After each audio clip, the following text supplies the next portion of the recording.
Hello and welcome. Thank you for tuning in to Functional Spirituality. My name is Ava and I am a meditation teacher, a philosophy major, and I've been studying both healing and trauma, as well as non-duality and transcendent types of spirituality for many years, for over 15 years. And on this podcast, I like to bring a more discerning, critical thinking perspective to a lot of the different spiritual practices that are out there in our vast spiritual marketplace, and to look a little bit at the mechanics, the functionality, the kind of underlying intentionality, the philosophy behind different modalities and practices. And really, it's not just an academic pursuit of critiquing the industry. It's really about, my biggest interest is actually considering what our needs are. So what do we essentially need? What are our changing needs, and how can we be more in tune with and self-aware of our continuously changing needs, so that our self-care and our evolution and development practices don't devolve into dogma, where we're just doing stuff that we think we need to do and what we're told to do. And today the topic that I want to speak about is how to heal from a traumatic event. So looking a little bit about what are the mechanics of healing from a traumatic event. Maybe you have healed from a traumatic event, or maybe you want to heal from a traumatic event. So understanding the mechanics of a healing process, of your healing process, so how is it actually working, is so important and often overlooked. But if you want to think about why it's so important, consider how important your mind is, your beliefs are, your perspective is, right? So we are, our generation, our culture, the different generations, whatever one you might be in, our culture, you could say better, is really familiar with the power of the mind, right? The power of your belief system. Biology of belief. You can heal yourself with, changing your thoughts and your emotions, change your mind, heal your life kind of ideas. And we've seen all kinds of miraculous effects of working on our mind, manipulating our mind, whether it's manifesting or healing or, quantum ideas of your perspectives and stuff like that. And I'm all for it, if it makes sense, so there's a lot of things that we kind of just indoctrinated with it's like actually part of our pop culture when it comes to these ideas, new age ideas about the mind and spirituality. But, so much of it is true. So much of it is like evidence-based and logical and coherent and kind of fits in with a worldview that's been contemplated a little bit deeper. It's not just dogma. So all that to say that, I'm pretty sure you are aware of the power of your mind and how your perspective very much helps to create your reality, if not entirely creates your experience. So when we understand more the mechanics of our spiritual practice and of how we heal and how trauma works and what this biological experience is, that's all in the mind. And that understanding of the mind is like a scaffolding. It's like a support for our experience of healing or whatever it is that we're trying to pursue. When you get a good theoretical understanding, you get a good framework of understanding around it, your practice can go so much deeper, right? It's the difference from someone just playing the piano by ear for their whole life and someone studying music. They have this extra, the mental aspect, the cognitive aspect actually helps you to embody things deeper. So that's what a lot of this podcast is supposed to help us with, kind of filling the gap of the the theoretical understanding, like a really coherent, logical approach that can be missing from our practices that helps us to avoid a lot of pitfalls, but also helps us to really capitalize on our practice and the time that we're putting in and the effort. So let's look at what healing from a traumatic event means. So let's start with, what is a traumatic event? So the word trauma comes from a Latin word that means wound. So in the medical system, that's usually what a trauma means. It means like a wound or an impact or an incident, like an attack on our body somehow. And we've kind of transposed this idea a little bit into when we're thinking about non-physical psychological trauma. So going through a really challenging experience is also what we call a traumatic event, not just having a car crash or, a physical accident. When we're talking about like a non-physical traumatic event, we're talking about an extreme challenge that we've faced that we feel hurt by emotionally and psychologically. We want to think about it in a different way. So it's a, kind of problematic that we use the same word, but a traumatic event is not a wound, because the way that it meets someone's biology is so much more complex and variable than the way that a physical incident might meet someone's biological structure. So it's so much more complicated when we're talking about an emotional and psychological challenge and stress and pain. So a traumatic event is a challenge that we experience that decreases our capacity to process further challenges. That's my favorite way of defining trauma, is that it's anything that decreases our capacity to process our life's experiences. So our nervous system is a processing machine. It senses information, it processes it based on the framework and conditioning and beliefs and material in its system at the time. So it's up-to-date conditioning is from where that it processes what it has sensed, and then it adapts, it responds to that sensory stimulus. When we experience challenge and stress all day long, we sense, we process it, we respond to it.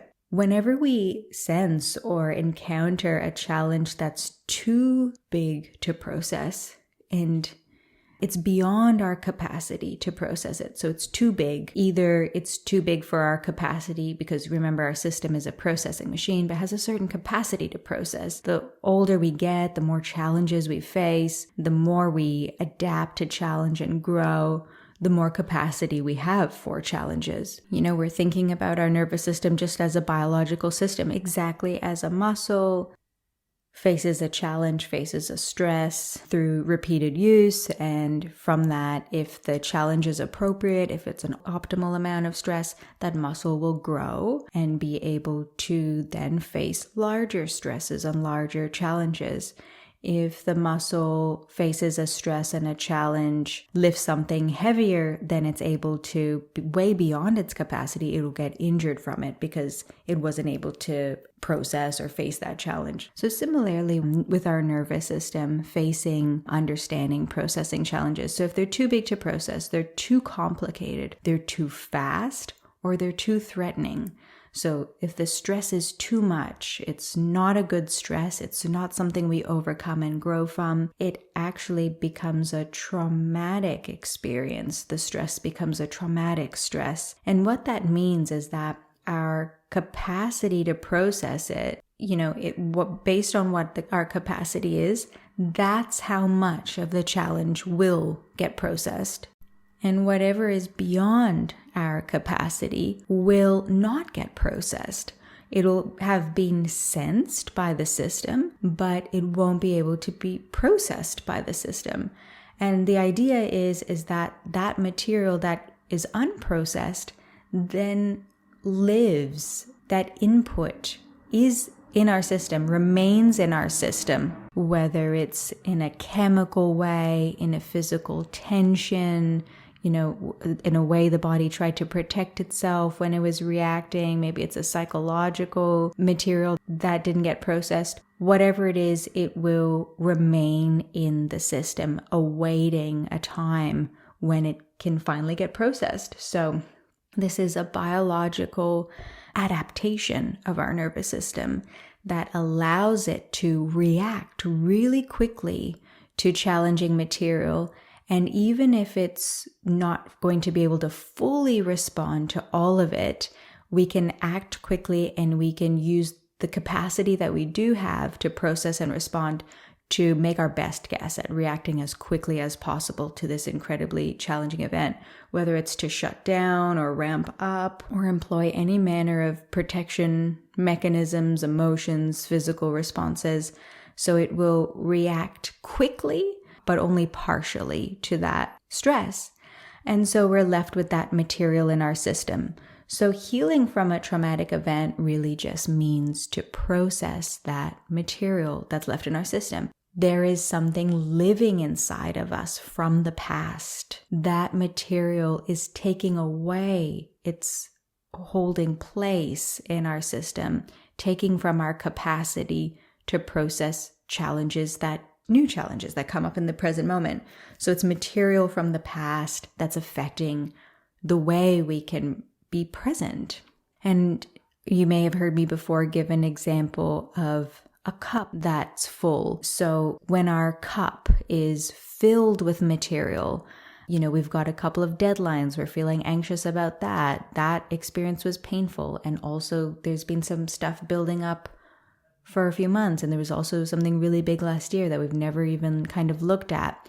And our cup is full, then there's no room for even the smallest challenge and stress. Just having the dishes left in the sink can, totally overwhelm you and send you over the edge. But when your cup is empty, everyone's dishes can be in the sink. I'll do all the dishes. You have more capacity for challenges and stresses and basically for your biological preferences not being met. Whenever your biological preferences are threatened, you experience stress. So if you're a little bit hungry, there's a stress that rises up in the system. And, then consider any biological preference that you might have, from hunger to emotional needs to, all kinds of preferences that we have. When they're not met, we experience stress, and we want our cup to be as empty as possible so we have the greatest capacity as possible to process those challenges, those stresses, and we want to process them and respond in a way that we feel proud of. And that's what happens when we have a greater capacity, or at least that's half of the story, is healing and resolving that material in our system. And the other thing that helps us to respond in a way that we feel proud of is our cultivating tools. So having the right self-awareness, language, skills, alignment, cultivating those conditions around us that will make us feel most fulfilled and happy and proud of ourselves. So a traumatic event is anything that decreases our capacity. It could be a small event, a one-off event, a huge event, a persistent event that is stressful. So any stress that's beyond our capacity, and what could make it beyond our capacity is that it's, complicated, or that it's persistent, or that's too fast or too quick or too big, too threatening. Anything that decreases our capacity because part of that experience is unprocessed inside of us. And that's why, something traumatic for one person might not be for another. Someone calling me a certain name might not offend me, but it might offend someone else, or, even if it's derogatory to both of us, and vice versa, right? So we all have different conditions living inside of us that are going to affect the way we process things. So healing from a traumatic event is really about digesting that unprocessed or unresolved material that's living inside of us from how we've processed an experience in the past, or, failed to process an experience in the past. And the way, just explaining what trauma is and how a traumatic event, can live inside of us, that already starts to give us clues unconsciously, even without articulating it, about what it means and how it feels and what you would do to process material. Maybe you already have some ideas. The way that we digest and process and resolve that material is through exposure. So exposure is how we resolve it. We have to meet it. Our system sensed it but didn't process it. So now we're consciously going back and we are meeting it again. So we need to sense it again and then process it. Exposing ourselves to that material, it can look like so many different ways. And I'll, share a couple of ways that we can expose ourselves to it, voluntarily or even involuntarily. But this brings me to the idea of catharsis. So maybe you have seen approaches that are about exposing ourselves to that material 100%. So we go back and fully meet that experience, regardless of the amount of material and, how overwhelming that stressful material, and regardless of what our capacity is in that moment. So cathartic approaches are, they can be like that, about just exposing yourself fully to that material that needs to be digested without considering how big it is or what your capacity is.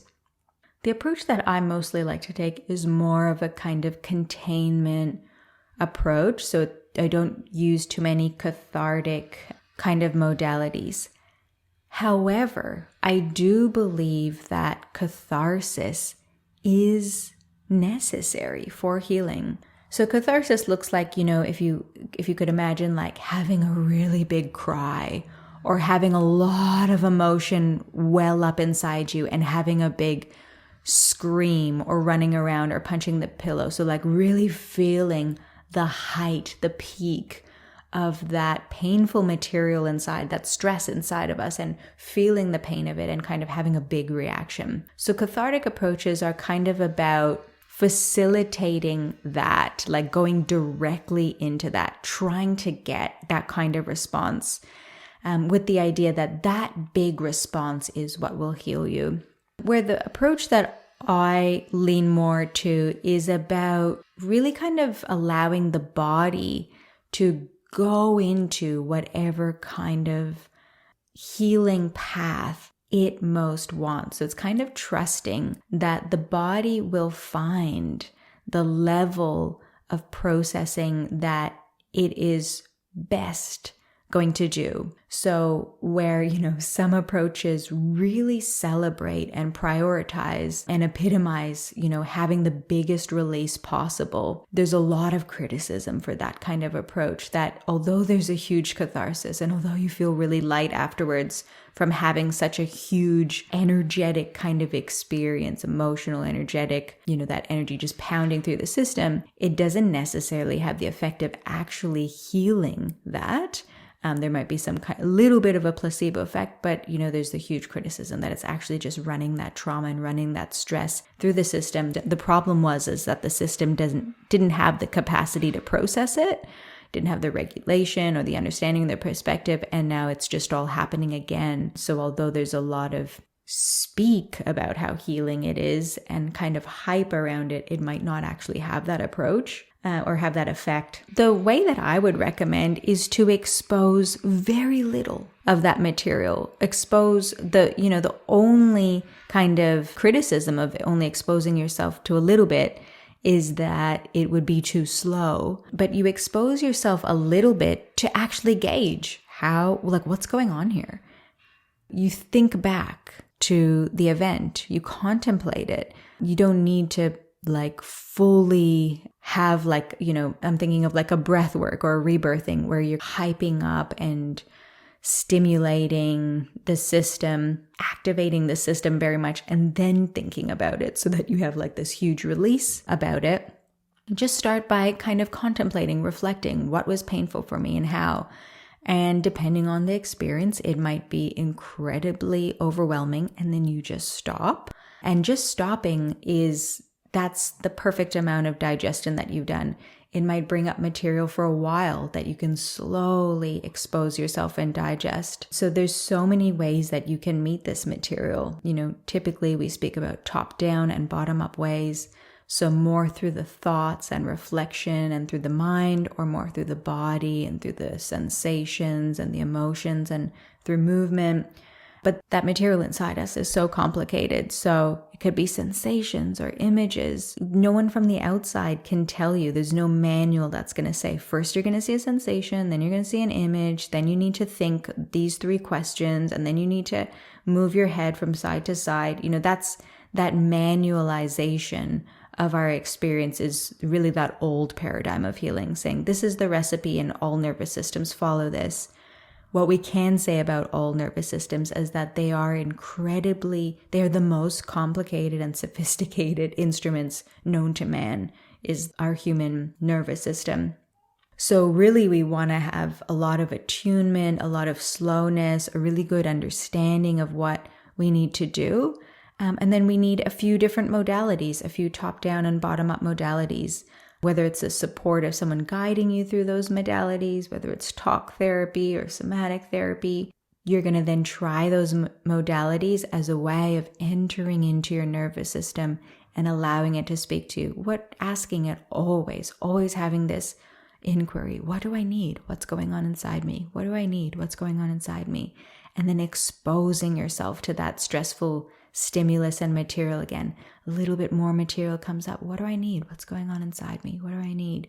Exposing a little bit more, maybe there's a catharsis, maybe something huge comes up, but you're creating that sense of safety. So your capacity to process it increases before you expose yourself, before the exposure increases. And you're allowing the nervous system itself to guide itself through that process, because it's actually the nervous system that needs healing and it's way too complicated to manualize. So you really want to, before trying any healing whatsoever, start to get a little bit more in touch with yourself. Start to listen to yourself in silence. So in quiet, in meditation, doing a journaling practice, practicing a few healing modalities with other people, so you can start to get a little bit more connected to yourself, so that eventually you can facilitate your own healing. You use other people's modalities, you allow other people to hold spaces for you, but it's only ever going to be you who can tune into your nervous system. Anyone else is going to be doing it from the outside, and that can be helpful. They can be really skillful, but the priority is really, how can I meet this material? What do I need? What's going on inside me? Let me meet this material again. Where is the material? What is the uncomfortable material that's left from that traumatic event? What was so traumatic about it? And doing the RAIN technique and so on. So of course, a disclaimer, if you are experiencing extreme mental health distress or have had a seriously traumatic event, this podcast does not replace professional help. However, it can be a great complement to professional services that are going to support you with your healing, to have a deeper understanding of trauma and what's going on inside of your system. There are a few other things you can look at to support you. So healing is the first part of the functional spirituality method, which says that spiritual practice has 3 essential elements to it. And one of them is healing. One of them is purely about processing the material inside of us that decreases our capacity. So when we're looking at healing or deconditioning, it's the whole first part of the functional spirituality practice. So many podcasts that we have on it. And you could look at the free resources page that we have on our website, looking down the healing column to see all different guided meditations and also more talks like this about the healing practice for you to go a little bit deeper. We also have a free seminar workshop called The New Paradigm of Healing, which goes a little bit more into what we essentially need for healing modalities and practices to work. And also we have our once a year course. So the only facilitator training and personal development course that we have that is 100% online. So the therapeutic embodiment course with me. So in 2024, it's starting in May. And this course is 100% about part 1 of the functional spirituality practice. So it's purely about healing, everything that has to do about holding space for yourself in a way that increases your capacity and holding spaces. So being a kind of presence in relationship and in spaces that increases the capacity for other people to process challenge and stress. So looking at the mechanics of what it actually means to be a healing presence, it's probably one of my favorite courses. If I'm allowed to say something like that, then it is my favorite course, just because it's so accessible and we really go deep into just one part of the functional spirituality practice. We look a little bit at awakening and cultivating because it is so important and can feed into the healing practice. But this is just like the best personal development journey you could possibly go on.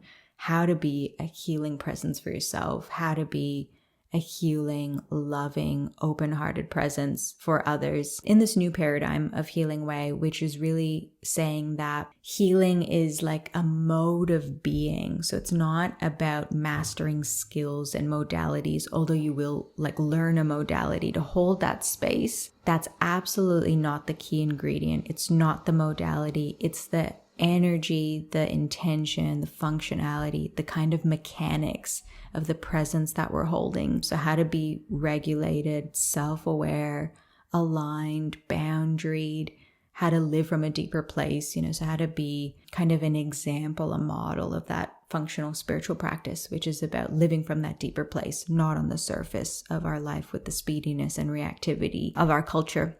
So yeah, such a powerful approach and intent to transform the world through being that deeper presence. So I guess we can just include a link in the show notes about the therapeutic embodiment training and the new paradigm of healing, the free workshop as well, for you to go a little bit deeper. Would love for you to embody this more and for you to really see the magic. Yeah, the magic and the beauty that spreads into your life from having a greater capacity to be loving and present. Thanks so much for listening and look forward to speaking with you soon. Thank you for tuning in to the Functional Spirituality Podcast. If you enjoyed the show, make sure you subscribe by pressing the plus button on iTunes or the following button on Spotify. This is going to ensure that this resource is available and top of mind when you most need it. So please subscribe now.